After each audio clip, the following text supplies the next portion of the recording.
I started a series on Instagram, started to get millions and millions of views per salad recipe video, 8 million views, 14 million views. Next video, 28 million views. You have this amazing new book, Life-Changing Salads, right? 75 salads in here and 25 dressings that are all made in under 3 minutes. What's the best sources of protein when it comes to being plant-based? Lentils are one of the best sources, 18 grams of protein per cup of cooked lentils.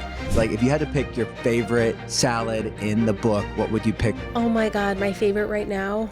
Danielle, welcome to the podcast. Thank you so much for having me. We were just saying I wish we were in person, but this is fine too. I'm so excited. This is the next best thing, studio to studio. I'm here at the Telehealth Center. You're in the lovely state of Florida. I'm glad to have you. You too. I just ate lunch. I thought of you while I was eating lunch because I picked up, do you have Just Salad by you? I don't. Tell me about it. So it's a bowl and salad place, but I know you're big on plant diversity and everything.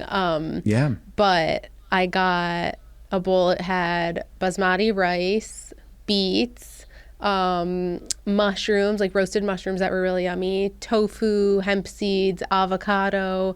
It was a really good bowl. And I just was thinking about our podcast and thinking and they had bacon and cheese and unhealthy fried chicken and all this stuff. And I was thinking our small choices make such a difference in our day. You're just oh, I'm picking up lunch. It's just one small choice. But choosing what you have for lunch every day, that builds up over time. And I'm thinking I'm so grateful I have the knowledge to choose what's in my bowl right now. Yeah, it's really good. Yeah, it's definitely true. The more diverse somebody's food intake is, specifically when you talk about fruits and vegetables, the more diverse the microbiome is, right? The more different types of fiber, which different bacteria like different types of fiber. And beyond the fiber, polyphenols as well. It's such an important part to build that gut garden, right? It's an important part. And we also, the caveat is we have to meet our gut where it's at, right? If it causes digestive issues, and obviously to lean back. Sometimes people can't have all the diversity when it comes to fruits and vegetables, but build resilience over time. That's my main work with our telehealth patients, is improving gut health, improving resilience, so you can have that diversity that you're talking about and enjoy all these foods that love your body back that you also love. So I have so many questions for you. I know a lot of your journey began with your own health struggles. I'd like to go back to that and kind of set the stage for people to understand what you went through. I did have a lot of my own health struggles, and they were at a young age. I grew up eating a standard American diet. I think my family probably ate healthier than most, but we still ate a lot of cheese, and there was a lot of processed products that I don't think my mom knew were unhealthy, like a shake and bake that she would put on chicken or something like that, or breading on tilapia. And I grew up loving food. I was always a foodie. My mom was very, very big on family dinner. We had family dinner every night, 6 o'clock, we were all at the table. We had to shut all the screens off, put our toys away, and every single night for my entire childhood, we had dinner together every night. And that really created a positive experience around food, and I loved to eat. I was a member of the Clean Plate Club from the time I was very little. My brother was the picky one. My mom had to beg him to finish his food, and I'm I need thirds, I need four. My mom would have to cook so much at dinner because I would eat so much. And by the time that I got to the end of high school, I was experiencing really chronic acne as well as very, very severe heartburn. At the time, I didn't even know it was heartburn. I just thought that I dealt with strange chest pain every day.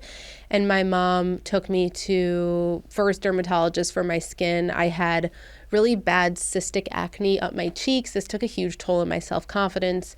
Went to so many dermatologists, none of whom mentioned some kind of diet suggestion of what I should be eating. They didn't ask me what was in my diet.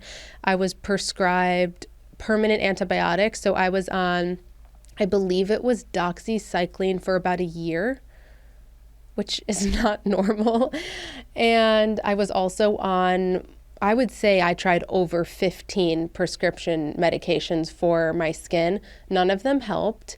And so I decided to try using coconut oil on my skin. I saw this little article about it at some point about how coconut oil is good for your skin. So I went to the store, I bought organic coconut oil. I stopped all the creams that my dermatologist prescribed. I stopped the antibiotic and I started putting coconut oil on my skin every night. And within a week, my skin was completely clear.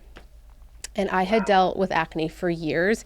And I think that when I look back, I think that everything that was prescribed to me was chronically dehydrating my skin, drying it out so much I was producing more oil and getting more acne, and simply just like cutting everything out, nourishing my skin and taking out all the toxins and chemicals.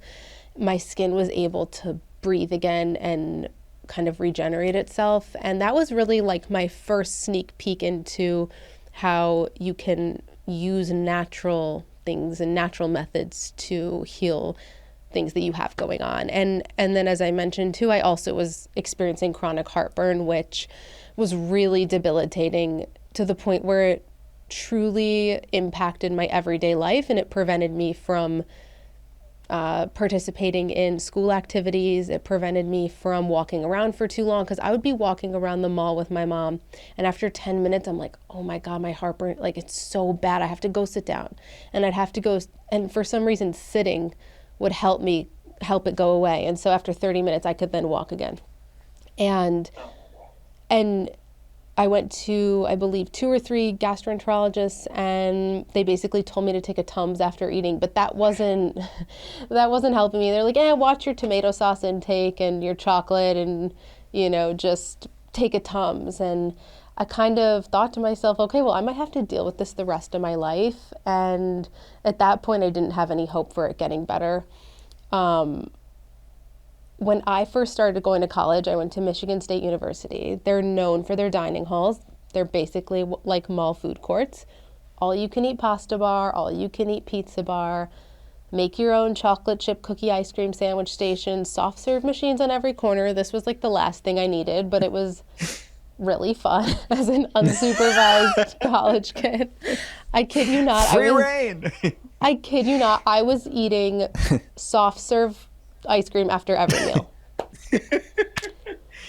Yeah, It's 18 years story. old and you're going from home to unlimited ice cream. Yeah, I could see that. Yeah, and while that was fun, after a few months of doing that, it really caught up to me. And not to mention, I mean, you're drinking, you're having fun with your friends, you're staying up late, you're going out, microwaving Easy Mac when you get home and you're starving. So that lifestyle was not helping my situation at all. No. And I had this epiphany where I knew I needed to make a change, because at this point, to paint the picture, I was napping 3 hours a day. My nutrition was not sustaining me enough to get through a day. I was so exhausted. I'd go to my first class, I would drag myself there, and of course my breakfast was not helping me. I was eating a cheese bagel with cream cheese and a coffee on the side. There was no fiber, barely any protein, no fruit, no vegetables. And I would get home from my class and I would literally pass out for 3 hours. And I needed that every single day to feel normal. And I was also gaining weight slowly but steadily. The freshman 15 was creeping up on me. I was still experiencing heartburn. And then I think the worst of it was, after every time I left the dining hall, I had a really, really awful stomach ache. And so I would get home, I would like run to the bathroom after I went to the dining hall, and I would just felt so sick. And so I really knew I needed to make a change, but like many people, I didn't know where to start. And I started with the obvious, in that I'm like, okay, I have to stop eating soft serve 3 times a day, and I have to cut out all of this added sugar, because that's what I knew was obvious. Like, I really need to cut down on the desserts. And then following that, I decided to not eat the mystery meat that was offered in the dining hall. I didn't know where it was coming from. Some days, like, they didn't even mention what it was. And then went the mystery meat. And then I remember too, I think the last thing that I really knew was bothering me was dairy. I knew at some point that dairy would need to be addressed because I was consuming a lot of dairy and not in a balanced way. And I believed it was really contributing to my heartburn. So that was the last thing that I knew I needed to try eliminating from my diet. And that's when I watched a documentary called Forks Over Knives. If anyone's not familiar, basically it's just a documentary showing the powerful benefits of a plant-based lifestyle, showing people reversing heart disease and diabetes and, you know, supporting them on their cancer journey. And this really like opened my eyes to the plant-based lifestyle. And I slowly, I came to learn that this meant eating a vegan diet. And to me, vegans were very weird. And it was not as popular at the time. And to me, vegans just smoked weed and ate tofu and were strange. And I could not imagine going one meal without animal products. But I knew that I needed to make some kind of a shift. So I decided to try being completely plant-based. I was microwaving sweet potatoes in my dorm. I was making the salad bar. My best friend, they had these huge, amazing salad bars at Michigan State. They had beans and nuts and seeds. And at the pasta bar, I started to order, instead of the Alfredo heavy cream pasta I was ordering, I would get tomato sauce on my pasta with steamed vegetables. I had no idea what oils they were using either, so I would ask them to use water just to freshly steam everything. And they started carrying whole wheat pasta because I would always ask for it. And so I just started to make these small changes that really started to add up. I would bring my own containers to the dining hall, and every day they had fresh fruit. They had cantaloupe and pineapple and honeydew, and I would fill up my containers and I'd keep them in my backpack as I went to classes, and I would just munch on fruit throughout the day. And within 4 months, I'd lost 20 pounds. I was not trying to lose weight, by the way. This was more for my symptoms. It was just kind of an after effect, but I lost 20 pounds. My skin was even more clear than before. I did not have to nap anymore. My digestion was so regular. I felt like so light on my feet, and my heartburn went away and never came back. And I knew I had to help other people the way I help myself. I didn't know in what way that would be, but for me, my health and feeling rested when I woke up in the morning, feeling energized throughout the day, not having any aches and pains, like that to me is like truly being rich. And I really just knew that had to be my life's mission. That's so beautiful. Thank you for sharing that. What a blessing. And I want people to know, like, the caveat, just if you're new to the podcast, like I call this podcast The Art of Being Well for a reason. It's they're exploring the science and art of wellness. It's what I do with telehealth patients, and bioindividuality, both from a clinical standpoint and also personal preference standpoint, right? And we have people of all different walks of life on the podcast and exploring that beautiful diversity of wellness in the different ways. Some people are vegan, some people are vegetarian, some people are pescatarian, some people are carnivore, paleo, keto, whatever, or some people just eat whatever they want, and their like entry into wellness is something else, right? Some sort of mind-body practice or some biohack or research. So I love that. I love that you found this path that worked for you, and I'd love to sort of uncover that and teach us delicious ways to get more delicious plants in our life, whether you're strictly plant-based or not, right? Because that's not what you're necessarily advocating it for. But there's so many things that I want to talk about. First thing is that coconut oil. I'm thinking of the person that's listening to this podcast. They want to know, what? Coconut oil on the face? I thought that clogged my pores, but this was a healing ointment for you. So tell me, what type of coconut oil? What's the protocol? This was literally $6.99 at your regular grocery store, organic, extra virgin, unrefined, pure coconut oil. And I went back to my dermatologist, and she goes, "Oh my God, your skin looks amazing. Like, I'm glad the creams are finally working." I said, "By the way, I threw everything out. I'm using coconut oil." She goes, "Oh my God, never use coconut oil on your face. It'll clog your pores." I'm like, I think I'm doing pretty good now. So yeah, try. I'm not saying this will work for everyone, but hey, try it. I also love rosehip oil. I still use rosehip oil almost every night. Just make sure the ingredients say organic rosehip oil. It's amazing for calming redness. I also have inflammatory rosacea caused by the weather here in Florida, and the rosehip oil really is great for redness and just keeping your skin super calm. Great. Do you still use any coconut oil on your skin now, or no need to? You know what? I don't, because I live in Florida and it's very humid here. My skin actually is fine. I don't need the coconut oil. But as a teenager, Okay. I lived in Michigan growing up, so very dry, very cold. My skin was desperate for moisture, and the coconut oil really helped. Yeah. So it's almost like kind of slugging in a way, kind of the extra. Yeah. The saturated fats are probably so good for the skin mantle for you to hydrate and lock in moisture. And then was it extra I'm sorry, I'm doubling down on this so much. It was extra virgin. I'm thinking like how the polyphenol content, the lauric, it was it extra virgin, or was it just standard? It was extra refined? virgin. So make sure that you don't get, there's a kind that they sell for baking that is very refined. Make sure this says like extra virgin, unrefined, just like as pure as it comes, and make Okay. sure that it says organic too. But also if you find, like if someone's like very breakout prone and they're somewhere like humid like me, you can just use it on your body too. And you can notice a really big difference.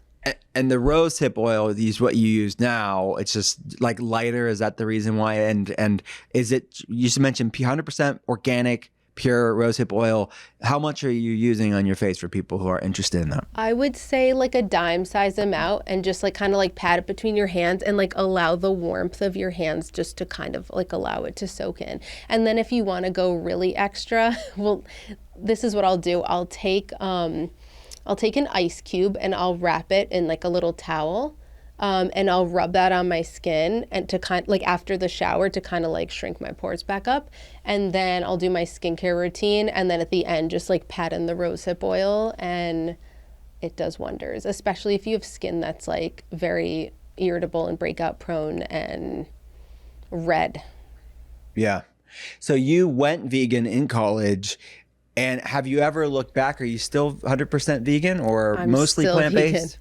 Okay. I recently said, I think we have this big movement now towards just eating like a very balanced diet, and people are including dairy again, they're including meat again. Like there was a point where a plant-based diet, completely vegan diet, was on the rise, and now we're seeing this point where people are like, okay, I'm going to eat dairy, but it's going to be organic, and I'm going to know the farmer it comes from, and I'm going to eat meat, but it's going to be grass-fed. And I think that's great. And I think you have to do what works for you and your body and where you live and what's accessible to you. But for me, after now almost 13 years of being plant-based, I still feel great. And for me, there's also an ethical component. So I think that's really important to point out that, maybe at this point, if there wasn't that ethical component for me, like maybe I would try adding in some animal products, but I really first and foremost have now become an ethical vegan too. So I see myself being, vegan as well as plant-based for the rest of my life. But at the same time, I think my body functions really well eating this way, where someone else might not, and it might make them super bloated. And, a lot of people don't do well with a ton of legumes. They can do tofu and maybe feel fine with that, but lentils, they might get a really big stomach ache from. So yeah. I think you have to meet yourself where you're at, but I do think that people forget that even if you're a meat eater, it's so important to diversify your diet and include plants and have a meatless Monday. Not every meal has to have meat in it. Not every meal has to have an animal product. And that's kind of where I come in. I did a poll, and I think it was only 90% of my audience said that they weren't vegan who follow me. So they wow. Yeah, so even though I'm vegan and my recipes, I just say they're plant-based by default, they're just healthy recipes that taste good. Most of the people who follow me are not strictly vegan. They just want to know maybe how to incorporate tofu in a meal. It's also a lot cheaper. Groceries are expensive these days.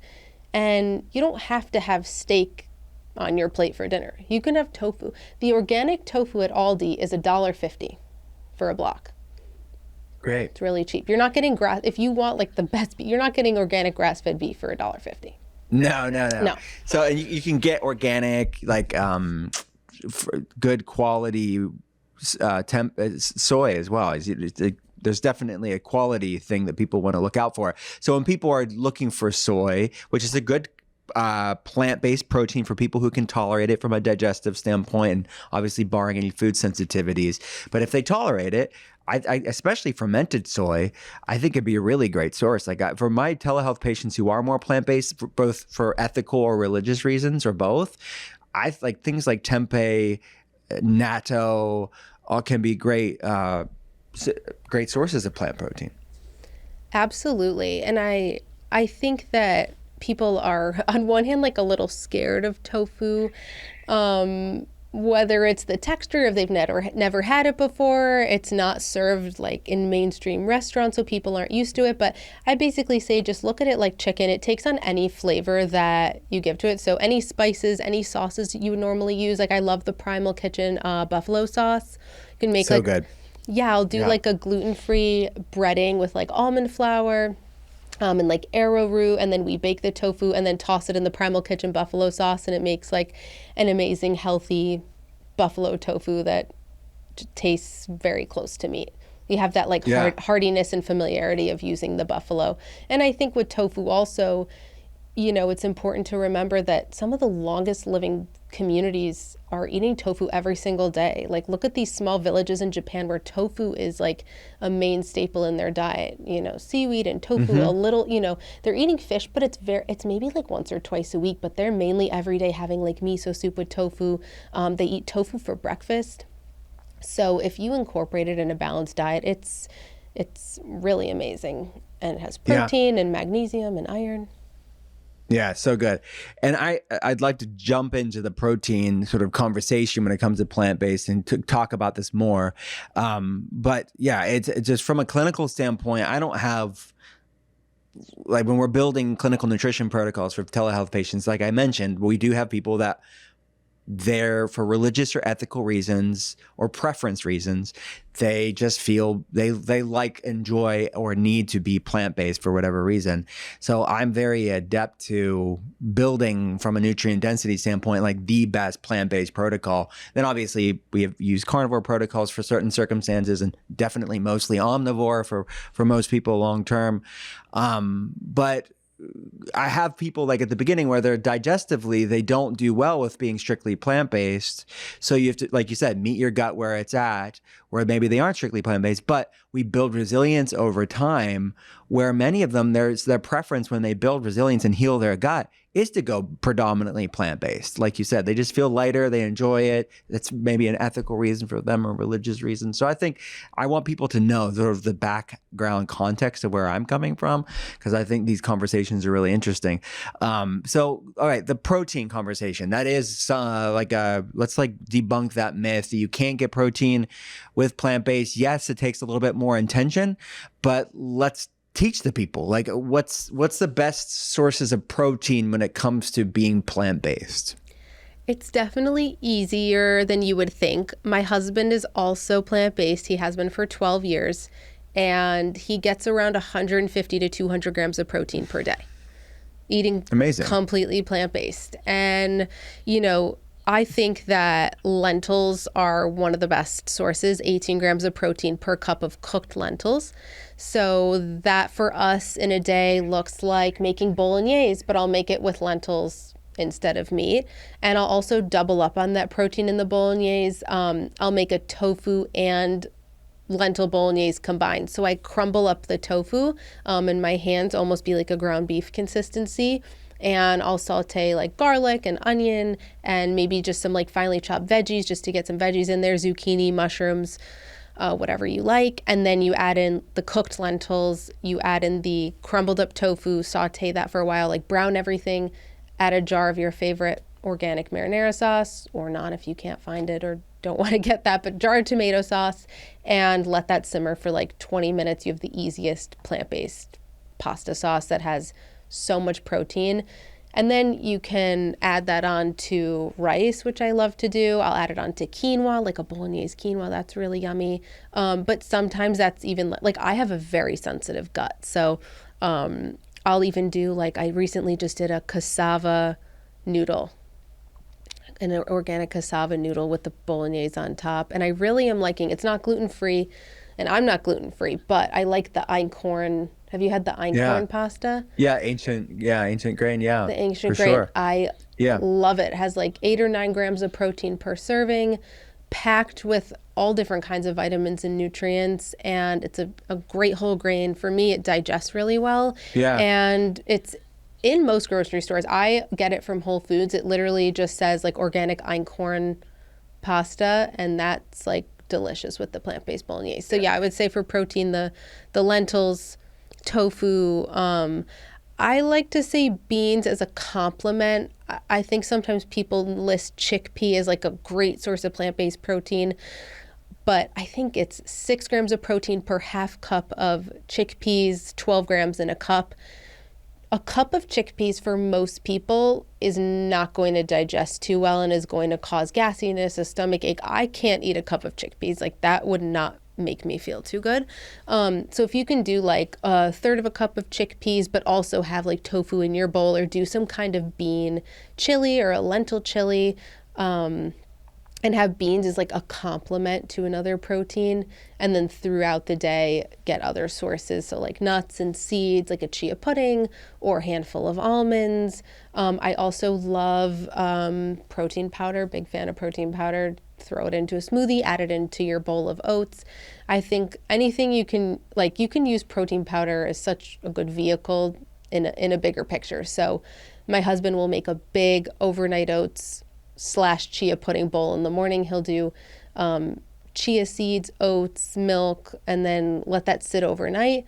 But he'll also add in the protein powder. And I think this thing that he makes is like 80 grams of protein or something crazy first thing in the morning. So if you can combine, the chia seeds and the protein powder, and like you can definitely get your plant-based protein in. Because it's like protein. A lot of this is like combining, right? It's like because some plant-based foods are going to have certain amino acids, some will have other ones, some are complete protein. But yeah, I think getting it throughout the day and getting that certain threshold with the bioavailability issue with some of these sources, you can do it. You can totally do it. And if it's working for your digestion, you feel good, your labs look good, all that stuff, then more power to you. What's your favorite plant-based protein powders? I love the brand Wellius. Have you tried Wellius? No, I haven't. Tell me about it. Oh, you're going to love it. Can you eat almonds? I can't do a lot of almonds, a little bit here and there, but for people who can, I can't do a lot of like nut flours. I wish I could, but I can't. So can't. For people who eat almonds, it's an almond protein. It only has like 3 ingredients, like the chocolate's like almond protein, cacao, and monk fruit. Like very simple. I don't do as well with a pea protein, which is what most vegan proteins on the market are made out of. So I was having a lot of trouble with the protein powders because I'd always end up with a stomach ache. And then I found Wellius, and it was seriously, I think, one of the only vegan proteins that didn't cause any digestive upset or bloat. So I love Wellius. I honestly, I love them so much. I got to know the founder and I was like, can we make a flavor together? So now we have our HealthyGirl Wellius collab. We have a chocolate peanut butter flavor, but I ate Wellius long before I had a flavor with them. So that's so good. Chocolate peanut butter. I mean, can you get anything better than that? Peanut butter, if you get the right ratio, like I would say more peanut butter than chocolate. That's just me. But like, yeah, I have to try this protein powder. It's amazing. And my son's 2, and 2-year-olds are very temperamental. They don't always like to eat. One day they'll want to eat a ton of food. The next day they're not too hungry. But what I'll do is I'll make him like chocolate milk, and I'll just blend up the Wellius protein in soy milk, because soy milk is also a great form of protein. And I really like the brand. It's called Westlife. I have no affiliation with them, but it's really great. It's just organic soy milk, and the only ingredient's organic soybeans. And it has 9 grams of protein per cup. So I'll add in the Wellius protein, blend it in with the milk, and I tell him it's chocolate milk. Has no added sugar. It tastes like a Reese's peanut butter cup. It's delicious. It's great. Amazing. Something that I know that you did, which I'd love to kind of break this down because it is maybe for some people slightly controversial. You were vegan your entire pregnancy. So kind of bust that myth, I guess, for people that are like, what are you getting enough nutrition? What are you doing? What happened? What was your pregnancy like? Yeah, I actually had a very rough pregnancy. I threw up every day for 32 weeks.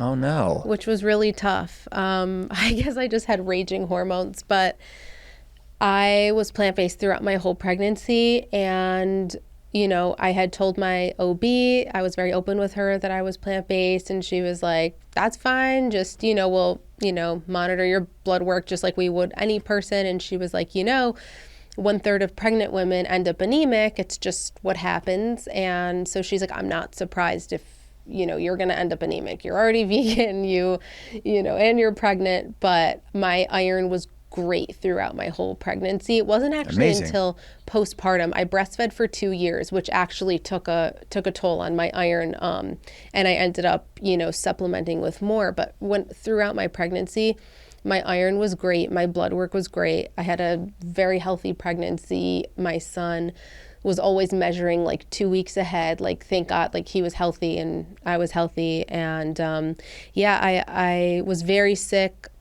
and nauseous. So it was the first trimester was like very much survival mode. And I didn't eat a single vegetable my entire first trimester just because I couldn't. I might have like blended kale or spinach into a smoothie because all I wanted was fruit my whole pregnancy. I would eat like 6 oranges in a day. Like, that's all my body was craving: fruit, grapefruits and oranges. And I would just eat like massive amounts of pineapple. That's all my body was craving.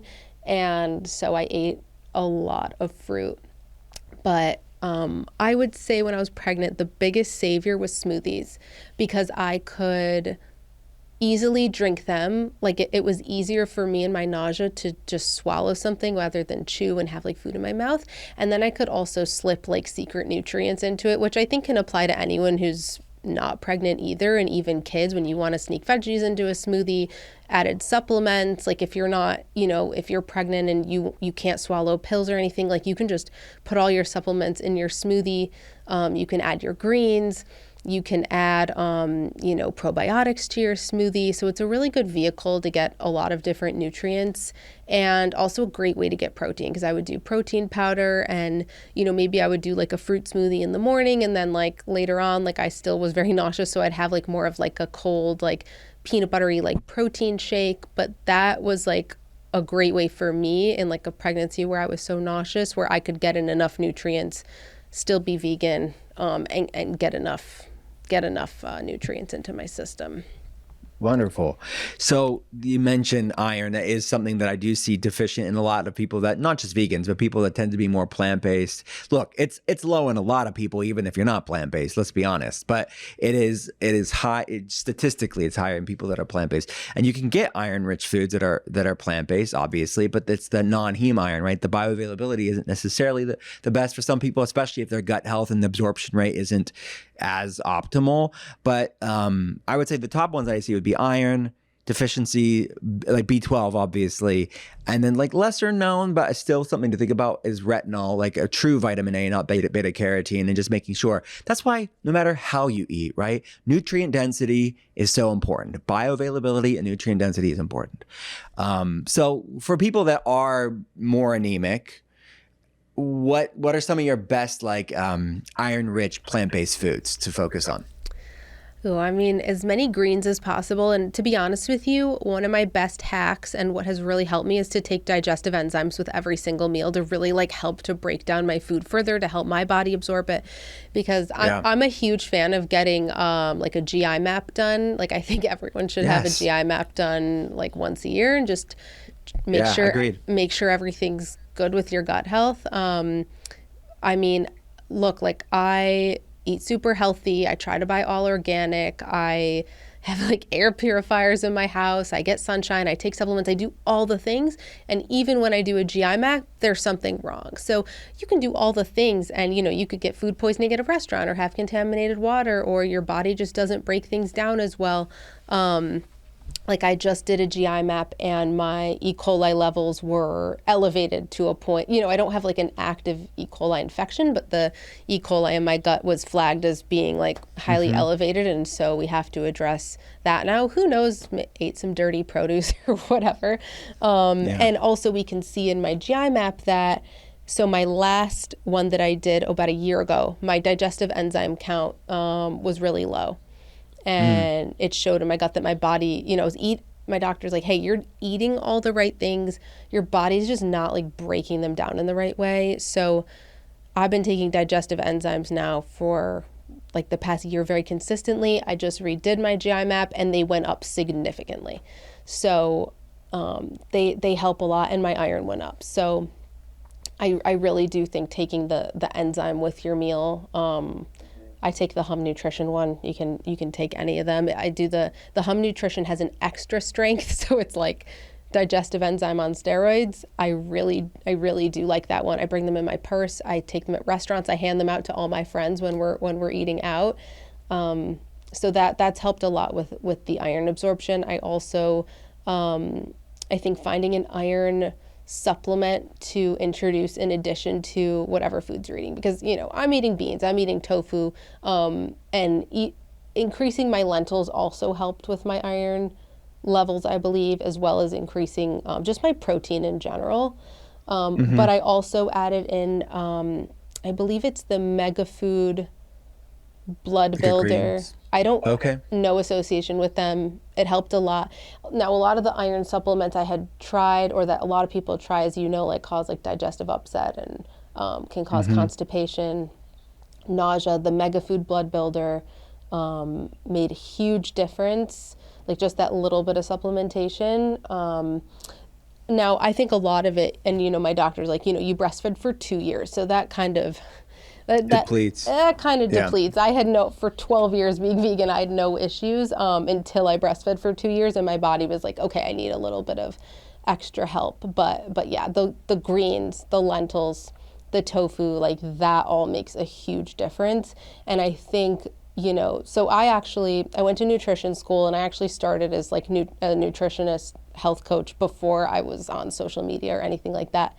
And a lot of the people that I worked with, they're like, hey, I'm already vegan. Like, I don't understand why my blood work is so bad. I'm not feeling great. And then I would look, and they're eating fake meat and vegan junk food and Oreos and like all of the junk food vegan products. They're like, yeah, I'm eating like a Beyond Burger for dinner, and I'm having whatever it was. They're still having, instant oatmeal packets with 15 grams of sugar or like vegan mac and cheese, or like 100%. It's all the same stuff, but right. And I'm like, no, like you need to be eating like lentils with kale and sweet potatoes and avocado, like not vegan chicken nuggets and whatever you're eating. So that I think is an issue too in the vegan world. Like when you just say vegan, everyone has a different definition of what vegan is to them and what they're eating and how many nutrients they're getting and how much protein they're getting. And that goes for a non-vegan as well.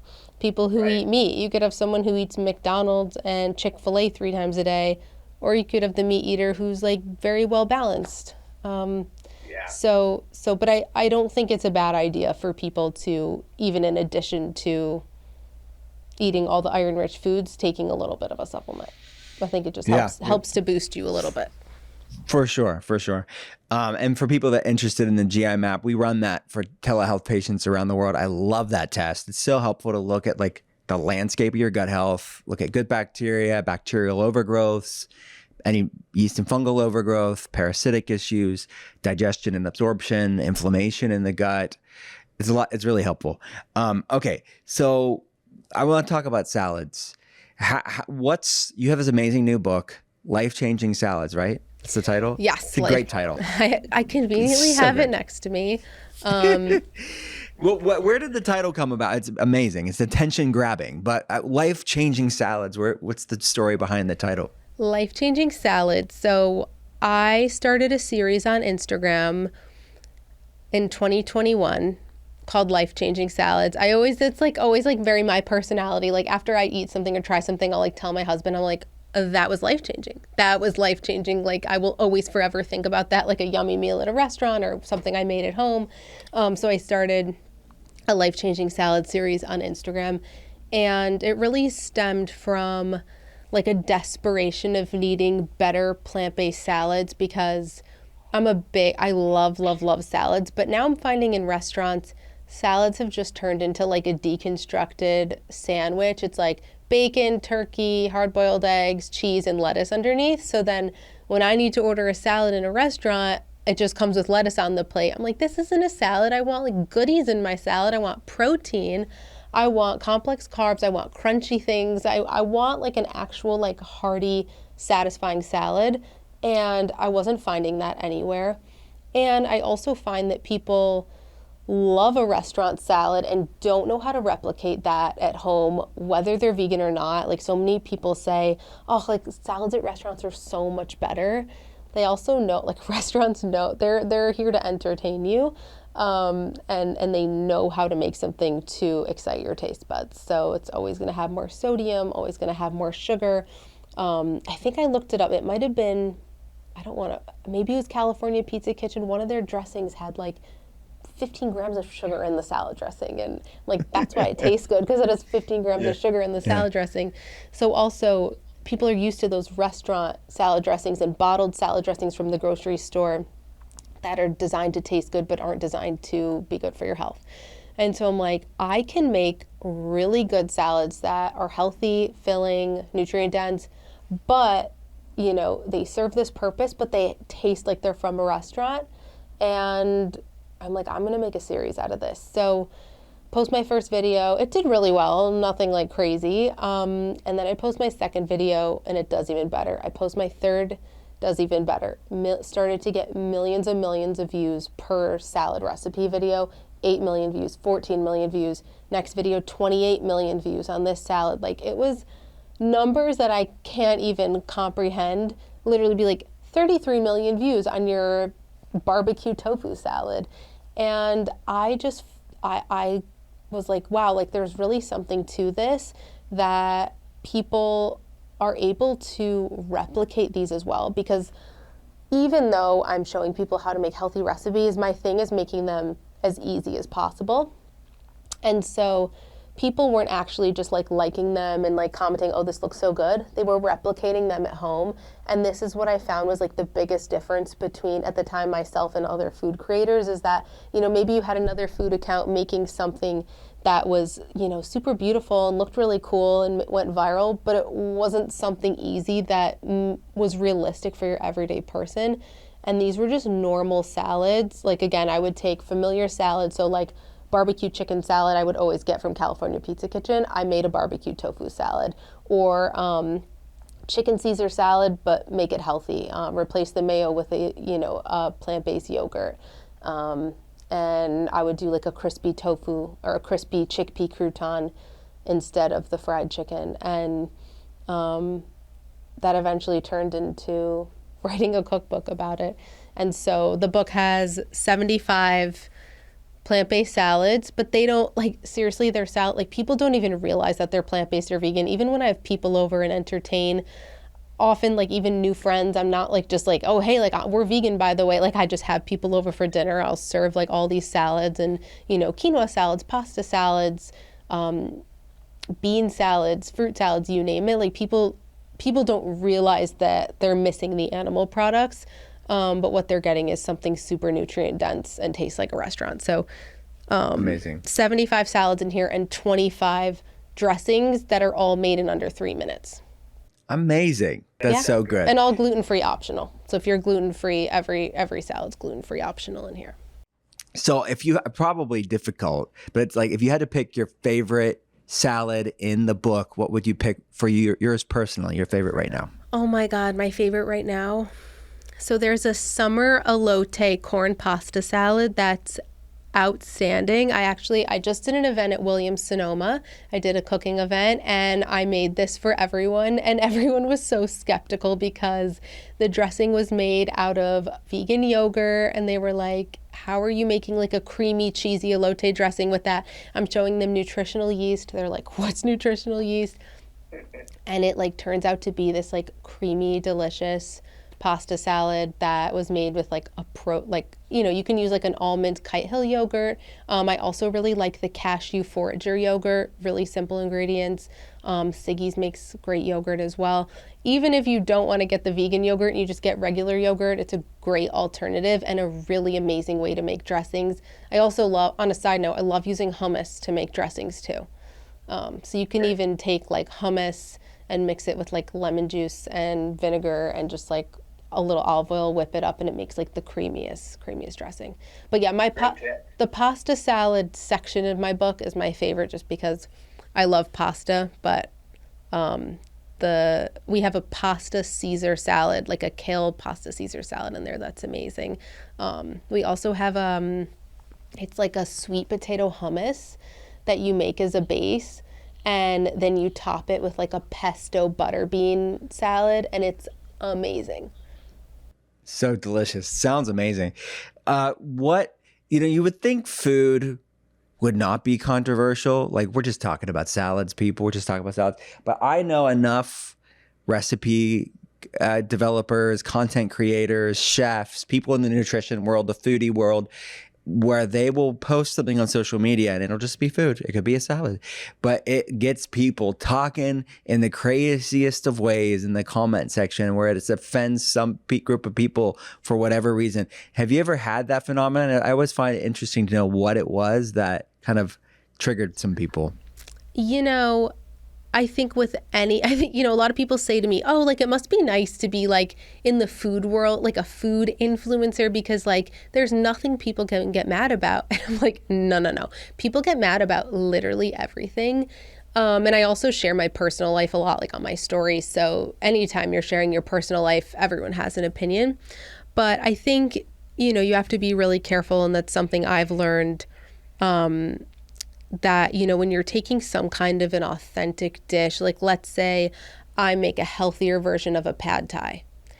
People are going to say, this is not authentic pad thai. This is highly offensive. My grandmother in Thailand would be rolling over in her grave. Like, I think that, being sensitive to other cultures is super important in the food world. And, I'll always say, like, this is my version of a vegan version of a pad thai. Like, this is not like an exact replica of like what an exact like pad thai in Thailand is going to be. It's my version of like making it healthier. And people can get very offended by like cultural appropriation in the food world. So that's something that I'm like highly aware of and try to be sensitive to.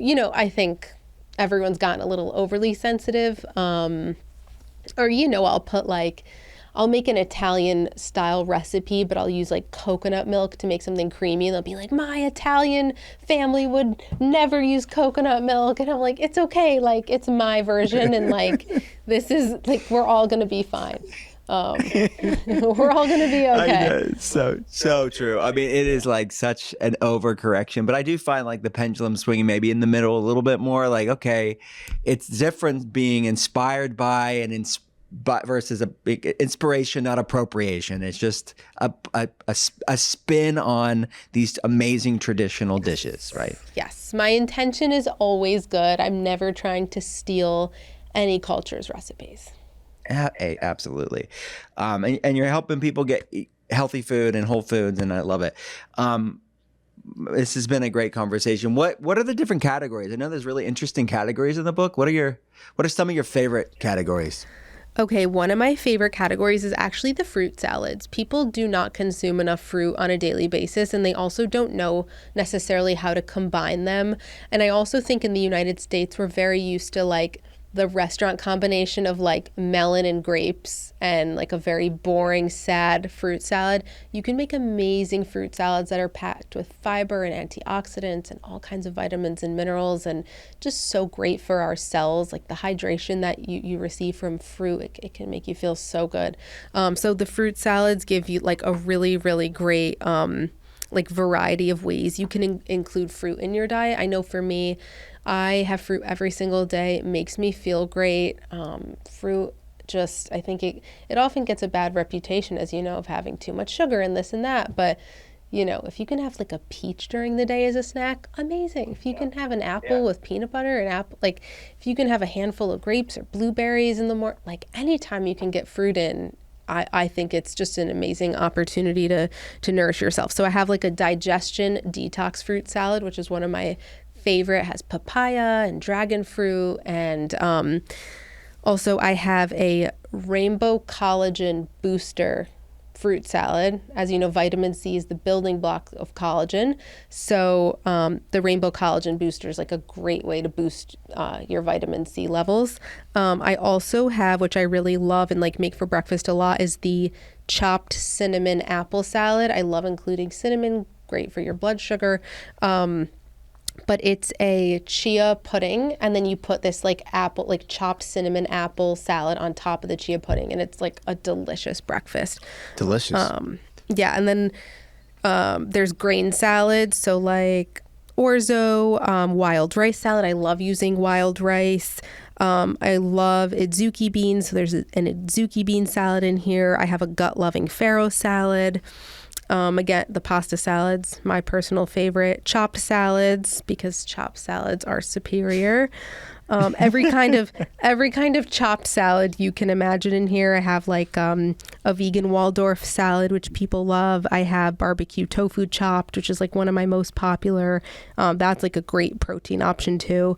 Warm salads. So I feel like for me, a lot of the time, like I don't want a raw, just like fully crunchy fresh salad, like in the summer more, but for me in my like digestive system, I actually do a lot better with warm cooked veggies, and I'm sure you see a lot of patients who do better with cooked vegetables. For sure. So the warm salad category is like great for fall and winter, but also for people who digest warm cooked veggies a little bit better. I have like a garlicky mushroom and green salad, which is just amazing, full of vitamin C and vitamin D from the mushrooms. We also have a sunrise breakfast salad in the warm salads, which is like a way to have like a warm breakfast bowl. So yeah, I love that. And then seasonal salads for, every time of the year. If you're hosting, a lot of people don't know what to make. No lettuce salads. This is like one of my favorite categories because a lot of people don't like lettuce, but also lettuce gets soggy in the fridge. So if you want your leftovers to actually stretch and you want to have, a salad keep well in the fridge, no lettuce salads are the way to go. And then I also, which is really cool, on every recipe, it'll say LF if it's leftover friendly, so you know what salads are actually going to keep well in the fridge so that you don't waste anything. So cool. You gave such intentionality, but before this, so good. Opening up, I guess, even the idea and concept of different types of salads, right? It's not just that sort of bowl of lettuce, right? It's so much more than that. My friend, before you go, the podcast, it's called The Art of Being Well. At the end of every episode, we have your art of being well. What's the worst, most disgusting tasting healthy food that you eat for the health benefits, not the taste? Oh my God. I don't do well with things that don't taste good. Okay. So I have a video coming out. I ordered a bunch of groceries from Erewhon online. I'm doing like an Erewhon taste test and talking about whether it was like worth it or not to spend the money on these Erewhon groceries. But in my Amazon order, I ordered sea moss gel, and this was my first time. I had not tried sea moss gel before. I tasted it out of the jar. I literally almost threw up. It was one of the worst things I've ever put in my mouth. I'm like, how are people eating this? This is disgusting. And it was not cheap. This was two jars of sea moss gel for like $90. And What? Yeah, it was, it's pricey. I know. Of course. But it was like organic sea moss gel with like spirulina in it. Hands down, the worst health food I've ever tried. But I'm not wasting my Erewhon sea moss gel, so I've been eating it, but I put it in my smoothie. I've been putting it in my smoothie every morning, and to be honest with you, I actually really, really love it in a smoothie. I got one that has like ginger and cardamom in it and like cloves, and it gives my smoothie a really nice flavor. And you can't, it's really the texture that's truly disgusting, and you can't tell when it's in a smoothie. So heads up to everyone, don't eat the sea moss gel out of the jar, put it in your smoothie. I love it. Yeah. Great tip. Great tip. That was a great answer too. Do you take supplements? And if so, what are two maybe lesser known out of the box supplements that people should know about? Oh my God. I'm taking quercetin right now. This is like so random, but this has never happened to me. I was getting a bit itchy like before my period, or like the first few days of my period, like my skin was itchy. So, spoke with my doctor, was thinking my histamine levels were just like a little bit off. So I started taking the quercetin. It's like great for your immune system. I'm sure you could speak more to it. Like I'm not a doctor, but great for like balancing your histamine levels. And I honestly have noticed a huge difference. That's great. Yeah, it's a great mast cell stabilizer, histamine degrader, vitamin C is as well, diamine oxidase.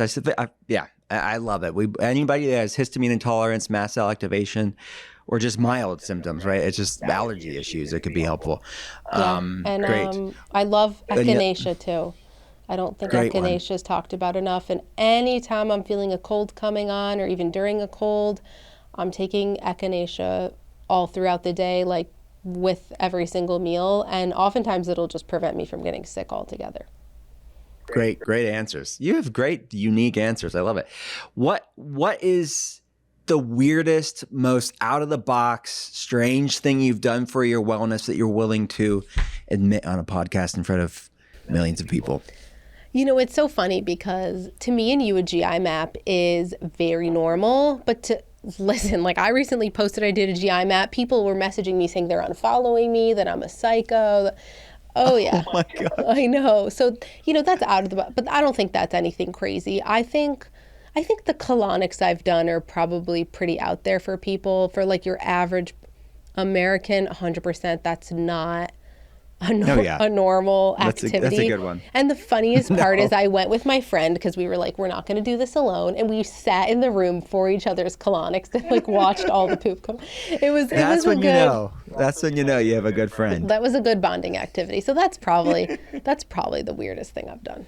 Yeah, for sure. My friend, where do people go to get your book, learn about all the fun things you have going on? Tell them where to go. So everything's Healthy Girl Kitchen. HealthyGirlKitchen.com, tons of free healthy recipes that'll make you feel amazing. Healthy Girl Kitchen is actually my first cookbook, which is just all-encompassing, not just salads. Every meal of the day is covered, desserts and everything. And then I also have my second cookbook, Life Changing Salads. You can find that anywhere books are sold. And everything else, again, Instagram, TikTok is Healthy Girl Kitchen. Danielle, thanks for coming on. Thanks for having me.